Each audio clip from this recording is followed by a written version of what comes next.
सरहद का सच्चा सिपाही वीर अर्जुन की कहानी। ठंडी हवाएं हड्डियों में चुभ रही थीं। बर्फ से ढकी पहाड़ियों के बीच -15 डिग्री तापमान में एक जवान पूरी मुस्तैदी से अपनी बंदूक थामे खड़ा था।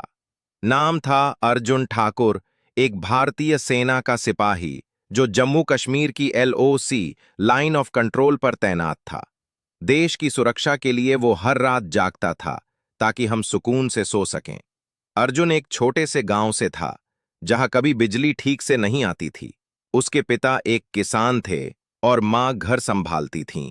बचपन से ही उसने देशभक्ति की कहानियां सुनी थीं, परमवीर चक्र विजेता सैनिकों की जिन्होंने अपनी जान देश पर न्यौछावर कर दी। अर्जुन का सपना था कि वो भी एक दिन ऐसा काम करे जिस पर देश गर्व करे। कड़ी मेहनत और कई कोशिशों के बाद उसने NDA पास किया और फौज में भर्ती हुआ।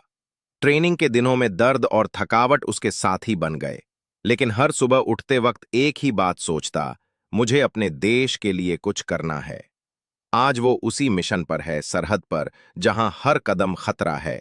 दुश्मन की गोली, बर्फीले तूफान, भूख, नींद की कमी, सब कुछ झेलना पड़ता है। मगर अर्जुन और उसके साथी कभी नहीं थकते। देश की मिट्टी में जो ताकत है वही उन्हें हर सुबह खड़ा करती है। एक रात खबर आई कि आतंकवादी घुसपैठ की कोशिश कर सकते हैं। अर्जुन और उसकी टुकड़ी को तुरंत पेट्रोलिंग पर भेजा गया। घना कोहरा था, कुछ दिखाई नहीं दे रहा था। हर कदम सोच समझ कर रखना पड़ता था। तभी झाड़ियों में कुछ हलचल हुई। अर्जुन की नजरें चौकन्नी हो गईं। तभी गोलियों की आवाज गूंज उठी। अर्जुन ने तुरंत मोर्चा संभाला। अपने साथी को ढाल बनाकर खुद सबसे आगे बढ़ा। एक के बाद एक 3 आतंकियों को ढेर कर दिया, लेकिन तभी एक गोली उसके कंधे पर आ लगी। दर्द बहुत था, मगर उसने हार नहीं मानी। घायल हालत में भी उसने बाकी 2 आतंकियों को पकड़ लिया। मिशन सफल रहा। जब उसे वापस कैंप लाया गया, डॉक्टरों ने कहा थोड़ी देर और होती तो बहुत खून बह जाता, मगर अर्जुन मुस्कुरा रहा था, क्योंकि देश का एक और खतरा टल गया था। कई महीनों बाद अर्जुन छुट्टी पर अपने गांव आया। लोग तालियों से उसका स्वागत कर रहे थे।